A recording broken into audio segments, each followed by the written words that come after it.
دوستان و هموطنان، با شما میخواهم یک معجزه، یک قدرت بزرگ خداوند را نشان دهم که من خودم شاهد بودم. کسی چشم بینا، دل زنده داشته باشد میبیند.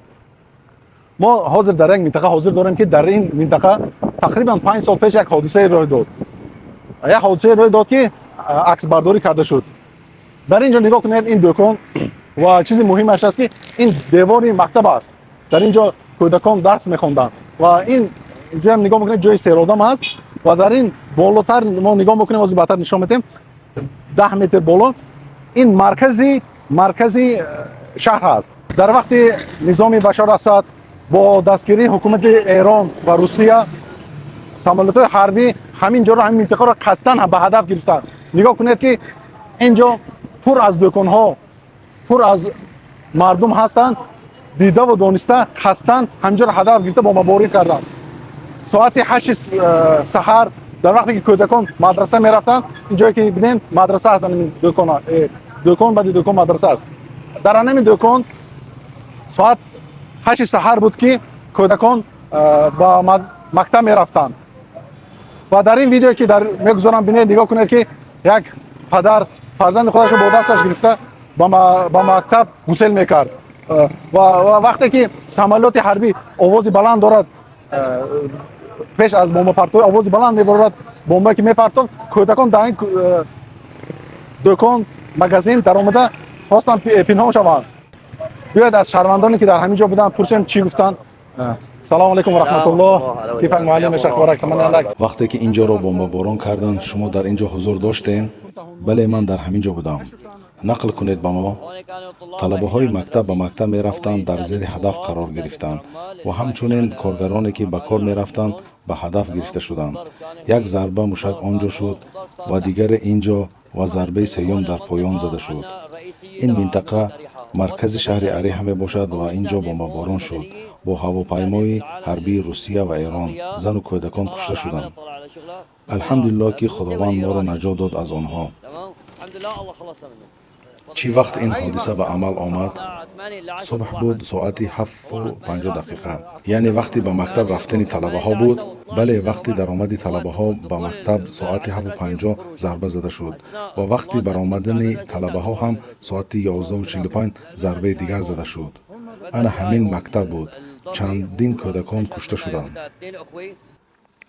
خب من وقتی که این صحنه رو دیدم، یک صحنه وحشتناک بود.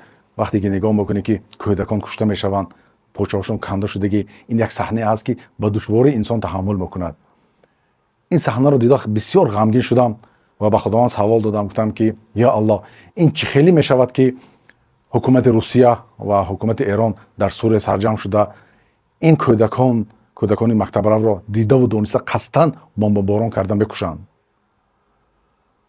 این چه خیلی میشود؟ گفته سوال دادم و جواب خود را با سخنان خداوند یافتم که در قرآن کریم آیه سوره آل عمران آیه 196 خداوند میفرماید که ای رسول اکرم صلی الله علیه وسلم، تو گمان نکن که خداوند از آن چی که ظالمان میکنن، ظلم میکنن، فسق و فساد، به کشتار دست میزنن، خداوند از اینها غافل است یا خبر ندارد. تو این خیلی گمان نکن، فکر نکن. متاع قلیل، یک مدت کوتاه فرصت در اینها میدهد، پس اینها رو به جوابگری میکشد خداوند. این نگاه کنید. و طبق حدیث هم هست که پیامبر صلی الله علیه و سلم میفرمایند که وقتی که مظلوم داد و فیغان ندا میکند به خداوند از عزتش، از عزت بلندش میگوید، قسم میخورد که با عزتش که این ظالمان رو من حتما در این دنیا جزا میدهم و در آخرت هم جزا میدهم. خداوند وعده میده، قسم میخورد. نگاه کنید، یک مدتی کوتاه در اینو اجازت میدهد و اینها رو حتما به جوابگری کشیده میشوند. و خداوند راستگوی هست. آنچه که ما دیدیم همین است، همین شد وعده خداوند که چند سال نگذشته نگاه میکنیم. اولش اینکه گروه چویکا واگنر در سوریه با متکبر، یک با سری بلند با کوال مردم عادی رو زده میکشتن، وحشیانه زده میکشتن. نگاه کنید اینها با اوکراین رفته 80-90% اینها چویکا واگنر در اوکراین حرام مرده رفتن. و این لوچیکای حربی که با سر کودکان بمباران میکردند، اینها هم در اوکراین رفته کشته شدند و با اسیر هم غلطیدند. و دیگر آن جنایتکارانی که در نظام بشار اسد به مردم ظلم میکردند، الان روز از روز ما خبرها میشنویم که حکومت نوی سوریه آنها رو دستگیر کرده، هر یک و یکی آنها رو به جوابگیری کشیده شده است. نگاه کنید، اینها هم دور نرفتن، به جوابگیری کشیده شدند. و دیگری که دست داشتند به کشتار زن و کودکان مردم سوریه، این حزب الله لبنانی بودند. اینها رو هم خداوند به جزا کشید. حسن نصرالله و دیگر سرداران حزب الله همشان کشته شدند. خداوند اینها را چطور جزا داد؟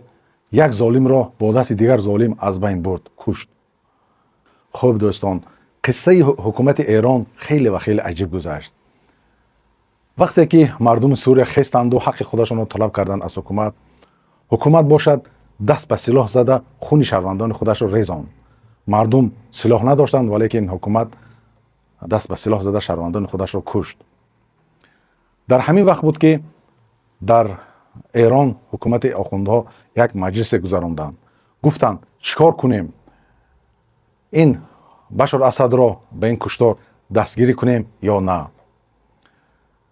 و در این مجلس به دو تقسیم شدند.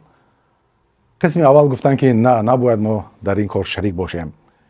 بهتر است این پول و مالی که صرف میکنیم ما به وطن خود، به ملت خود فارس صرف کنیم، مردم خود را به پیش بریم، به وطن خود صرف کنیم. و قسم دوم گفتن نه، آنها که آذربایجانی هستند، از علی خامنه‌ای سر کرده تا پشینیان و دیگرها، اینها یک پانتورکیسم هستند، به ملت فارس که خیرخواه که نیستند، اینها یک عرب پرست که هستند. گفتن نه، ما در یمن دخالت میکنیم، در لبنان دخالت میکنیم، در عراق دخالت میکنیم و در سوریه هم به این کشتار شریک میشیم. چنده که پول و مالی دولت مردم صرف شود. هم در این مجلس 50-50 تقسیم شدند، دو تقسیم شدند و خلاصه گرفته نشد. و در این مجلس رئیس شورای عالی امنیت ملی ایران علی لاریجانی حضور نداشت.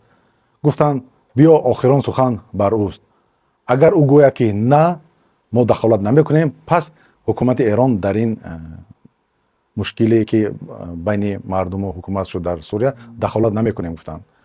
لکن اینها که یک خونخوار جنگجوی که تندرو که هستند، علی لاریجانی گفت نه، گفت چیزی که صرف شود ما در این دخالت میکنیم.